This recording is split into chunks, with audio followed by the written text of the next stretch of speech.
アブ・フライラの伝承。ある日、預言者、彼に平安と祝福あれが何人かの人々と一緒に座っていると、天使ガブリエルがやってきて尋ねました。信仰とは何ですか？アッターの使徒、彼に平安と祝福あれは答えた。信仰とは、アッターと、その天使たち、アッターとの出会い、アッターの使徒たちを信じ、復活を信じることである。それから彼はさらに尋ねた。イスラームとは何ですか？アッターの使徒、彼に平安と祝福あれは答えた。アッターのみを崇拝し、義務的な記者、ザカートを完遂し、ラマダン月の間に断食を守ることです。それから彼はさらに尋ねた。イーフサン完遂とは何ですか？アッターの使徒、彼に平安と祝福あれは答えた。アッターをあたかも見ているかのように崇拝すること。もしこの献身の状態に到達できないなら、アッターがあなたを見ていると考えなければならない。それから彼はさらに尋ねた。その時はいつ定められるのですか？アッターの使徒、彼に平安と祝福あれは答えた。答える者は、質問する者より知識があるわけではない。しかし私は、の前兆についてあなたに知らせよう。1、奴隷、女性が主人を出産したとき。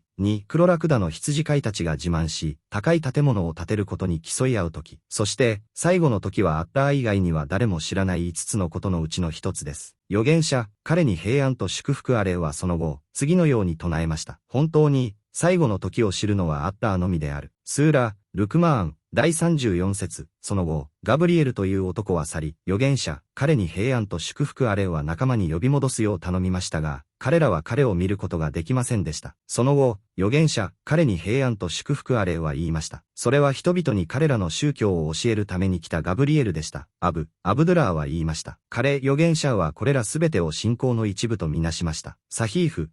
ブハーリー50、ハディースの説明。この偉大なハディースには、表面的な崇拝行為と隠れた崇拝行為の機能についての説明が含まれています。信仰の契約、手足の行為、内なる自己の誠実さ、そして行為の悪に対する注意から、それには宗教の基本、義務、規則が含まれていました。フライラ神のご加護がありますようにが伝えるところによると、使徒、神のご加護と平安あれが信仰、イスラーム、イフサンの意味を説明していたとき、ガブリエル神のご加護と平安あれが人間の姿で彼の元に来て尋ねたそうです。神の使徒、神のご加護と平安あれは人々の間で目立つ存在、つまり彼らの目に留まり、彼らと一緒に座っていました。すると信頼できる啓示者ガブリエル神のご加護と平安あれが彼の元に来て、人々に彼らの宗教を教えるために信仰について尋ねました。神の使徒、神のご加護と平安あれは彼に言いました。あなたは神を信じます。それは神の存在を信じ、認めることです。そして至高なる神は威厳と完璧さの属性で描写され、至高なる神は超越的です。不完全さの特質について、そして神は唯一、真実、永遠、唯一、すべての被造物の創造者であり、神は神の王国において望むままに行い、神が望むままに被造物を統治し、他の誰よりも神だけがあらゆる崇拝を受けるに値するということ。そして、あなたは天使を信じている。これは全能の神のすべての天使を信じることによって行われます。彼らのうち、ガブリエル、ミカエル、イスラフィルのように任命されたことが証明されているものについては、私たちは詳細に信じなければなりません。また、証明されていないものについても、私たちは一般的に信じます。そして、書物を信じます。それは、トーラー、福音書、コーランなど、預言者や使徒に掲示されたすべての書物は神の言葉であり、神からのものであり、それらに書かれていることは歪曲されておらず真実であり、神はこれらの書物の裁判官としてコーランの掲示を行い、それらを確証し、歪曲から保護されているという信念です。そして、神との出会いを信じること、そしてその意味は、しもべたちが全能の神の前に立ち、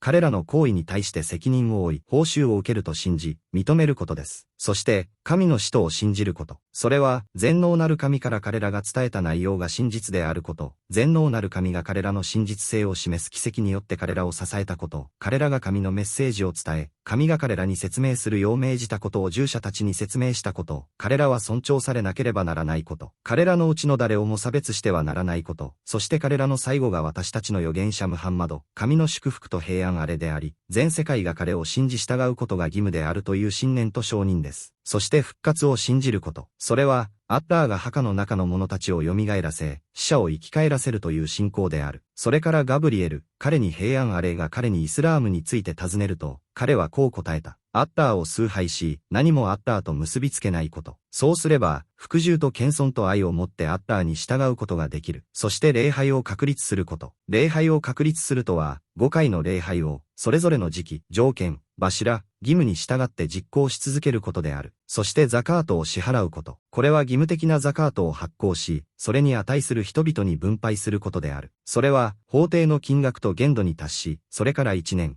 つまり退院歴またはヒジュラ歴が経過したすべての富に対して義務付けられている金融行為である。そこから10分の1の4分の1が差し引かれ、家畜や牛に対するザカートもそこに含まれる。作物、果物、商品に対するザカート、その定員とザカートの時期に応じたもの。ザカートを適切にそれに値する人に支払うことは、富の祝福を増やし、来世で大きな報酬をもたらします。そして、それを惜しみ、それに値する人々からそれを差し控えることは、この世と来世で悲惨な結果をもたらします。そしてラマダンの断食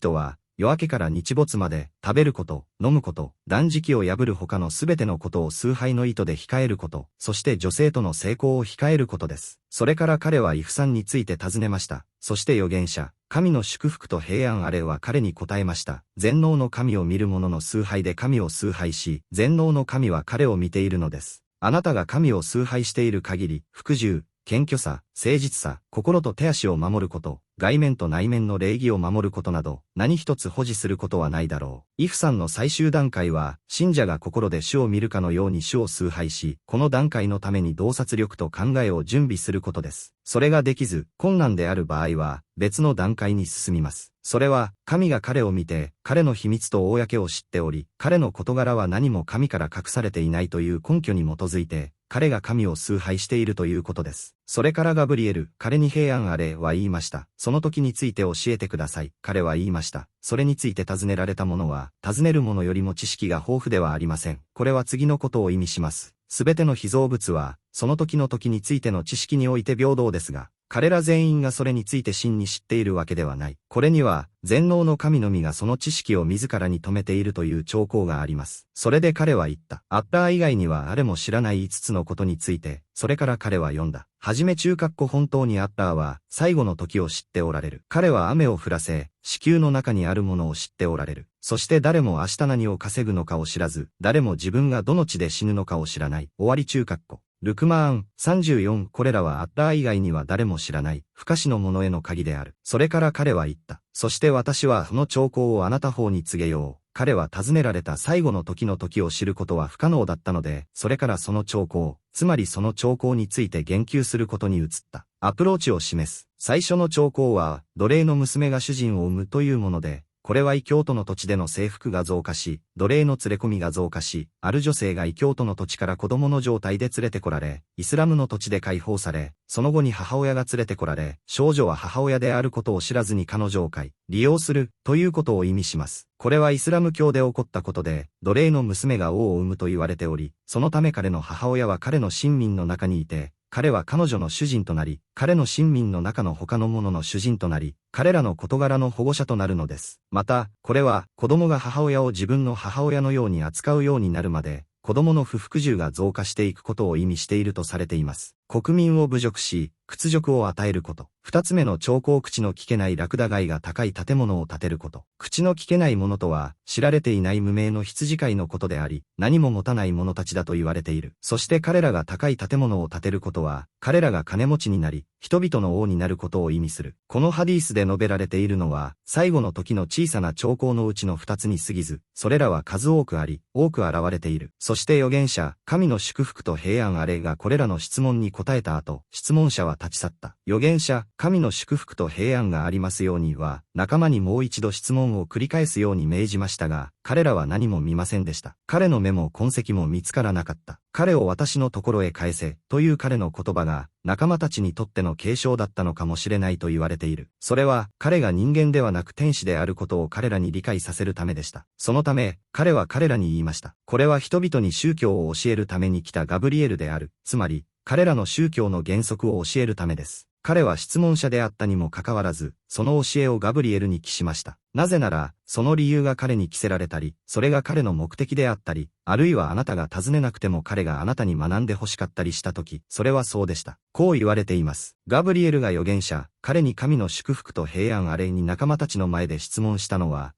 彼に神の祝福と平安あれが知識に満ちていること、そして彼の知識は啓示から取られていることを仲間たちに示したかったからかもしれません。そうすれば、彼らの欲求と活動が増すでしょう。またハディースにはこうあります。イスラームと信仰が組み合わされば、それぞれに意味があり、どちらかが孤立しても、もう一方に入るものはもう一方にも入るという証拠があります。またそこにはこうあります。天使がアダムの息子の姿を取ったという証拠があります。全能の神はこう言っています。すると彼は金星の取れた男として彼女の前に現れたマリアム17。そこには誠実さと遵守の偉大さが述べられています。そこには学者が知らないことについて尋ねられたとき、彼は私は知りませんと答えますが、それは彼の威厳を損なうものではなく、むしろ彼の敬虔さ、神への恐れ、そして豊富な知識を示しています。